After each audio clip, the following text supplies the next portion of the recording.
talked about my birth defect and how my parents took care of me through that. And lately I've been thinking about how hard that must have been for them. I was talking to my mom a little while ago, and she was telling me how Dad wouldn't let her look at pictures of me in the hospital as a baby because they would make her so upset. It's hard to see your baby with all this medical equipment, tubes and monitors. I got that experience myself a while back, and I've been waiting for that memory not to hurt.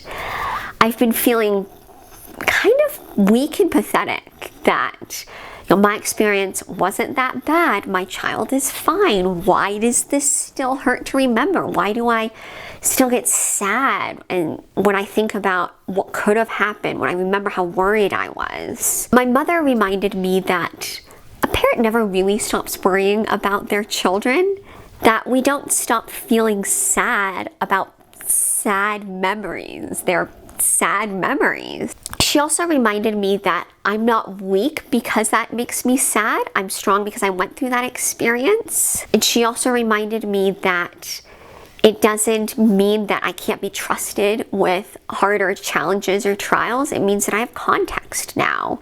So I've been trying to be kinder to myself and to trust that part of doing hard things is feeling hard things.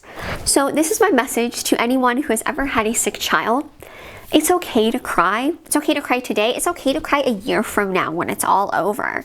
That there's a grieving process, and that's okay. It's okay to look at other children who have harder challenges, who are sicker, and to still feel whatever you're feeling about your experience at that moment. It's okay to be strong in the moment and then break down when the danger has passed.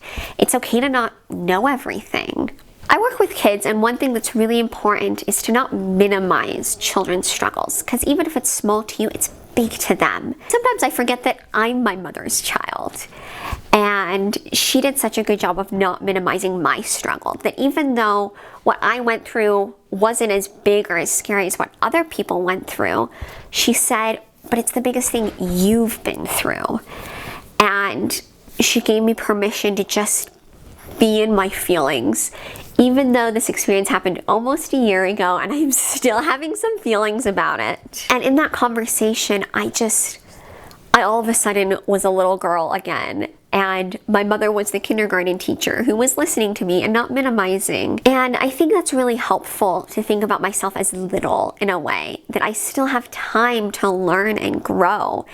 And that, compared to my parents, what I went through was big for me, but that I will get to a point when I'm maybe my parents' age where I'm ready to deal with bigger challenges and I have more knowledge and more context. That even though this was the hardest thing I've been through, it will always be the hardest thing. That there will be new challenges and new strengths to develop. And on the other hand, I've had some difficult experiences in other parts of my life that maybe other people haven't had.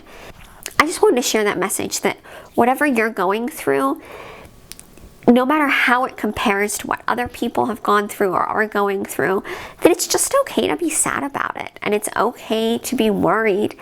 And it's okay if this is the biggest thing you've been through, and just to allow yourself that space without judging yourself or without feeling like you have to be strong.